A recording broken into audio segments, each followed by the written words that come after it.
Natural lighting is one of the most misunderstood phrases in cinematography. Natural doesn't mean as is.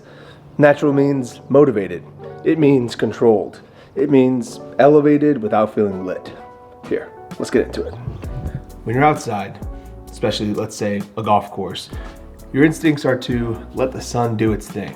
But that's not cinematography, that's videography. And the difference between videographer and a cinematographer is a videographer captures what's in front of them, and a cinematographer creates what's in front of them. And on this job, it was my job to create a mood and a style with the help of 2 RED Geminis and some Leica Summilux lenses. Before we get into that, some coffee. However, got a little trick up my sleeve today.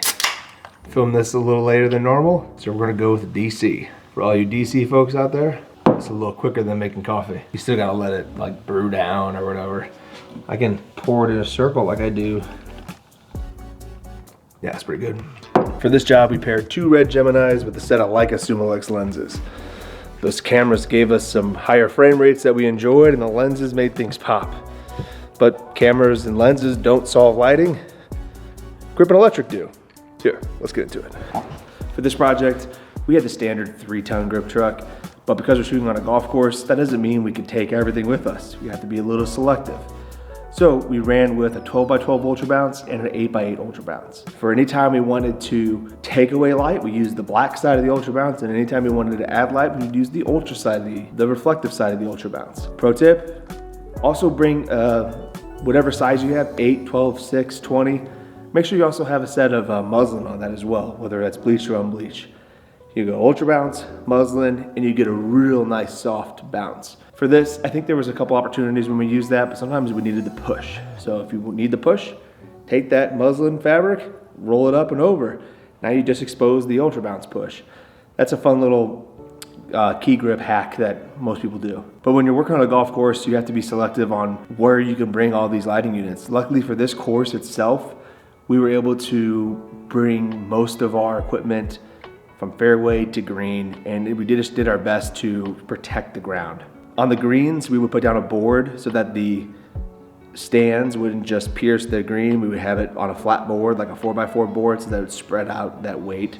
That's one little good tip. But ultra bounces and bounce light are only as good as where your key source is coming from. And for us, we would do our best to make sure the talent were always backlit. Now, even if the sun is trying to peek through some clouds, trying to put your talent, camera, and sun from back is the way to go. I think one of the biggest key tips on how to make things feel natural when lighting from outside is that you're not bouncing light back in on both sides. I think taking away light, giving it some shape, and not adding 2 suns. If the sun's coming from here and you put an HMI right in front and you just or cross light them, then it's starting to feel not real.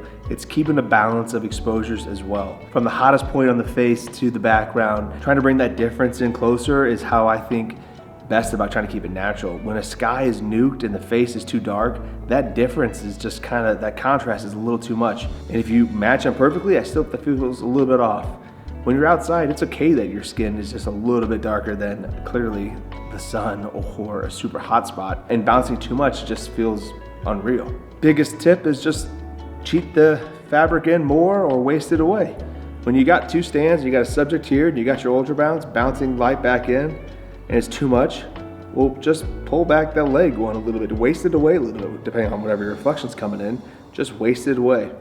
That's just one way to try to like massage the frame. When trying to keep things naturally lit for exterior golf scenes, it's better to have bigger units further away. I mean, you're dealing with golf club swings and ball hits. If you're dealing with professional golfers, which I've done quite a bit, yeah, they're pros and they can put a ball right on a dime.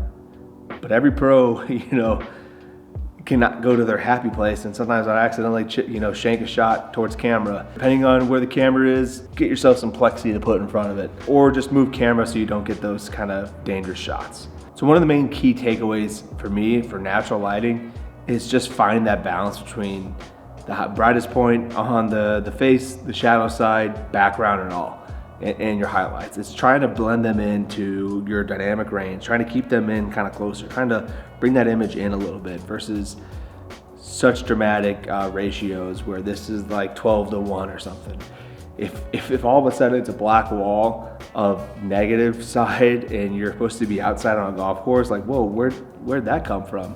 You know, the viewer might feel a little bit off. So I know, although your tendencies might be keep cheating in that negative fill, there's a fine balance. You know, you don't want to go too heavy with it, and if that's the look of the story, then go for it. It just all depends on what you're shooting. And for us, this ad was for a major rental car brand dealing with the go-to premier golf, you know, association brand.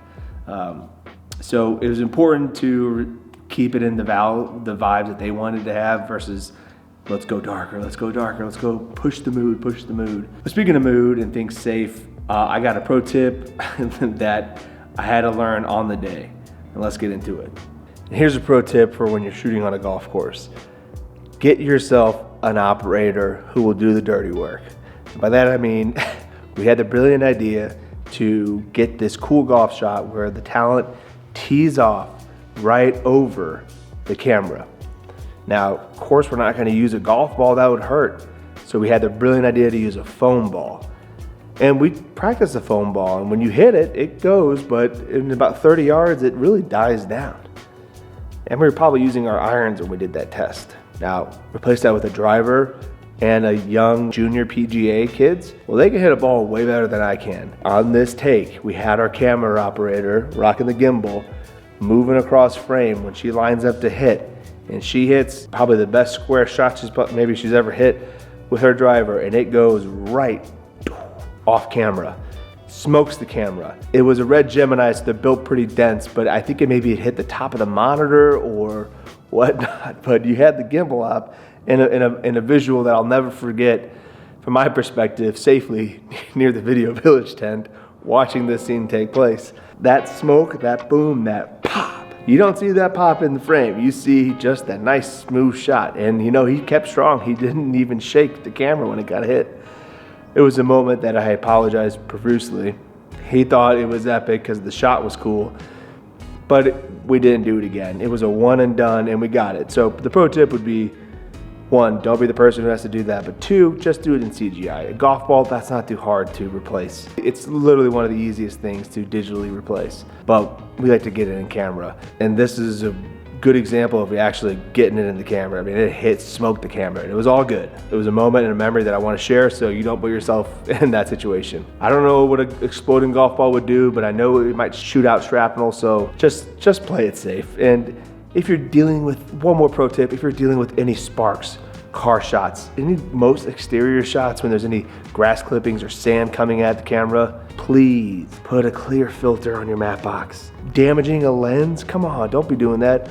Always put, I see it too much on YouTube and these videos, social media.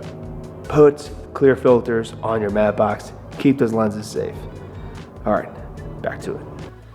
Safety first. No shot is worth an injury. That said, natural lighting is elevated lighting that doesn't announce itself.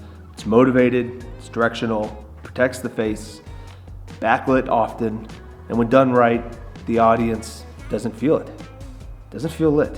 One of the things I like to say about my lighting or how I approach cinematography, it's that I like to make everyday items feel better than the average day light. It's elevated, but while still maintaining realism. Elevated realism. Anyway, if you want to see more of my work, you can check out stevensgrass.com. Thanks for watching. Peace. Gotta show you one more thing. This is my dog 11. 11, come here. Come on. Come on. Go on, go on. Lay down. Go on. How do you approach natural lighting? Do you want to go for a car ride? Do you like natural lighting? All right. Thanks for watching. Peace.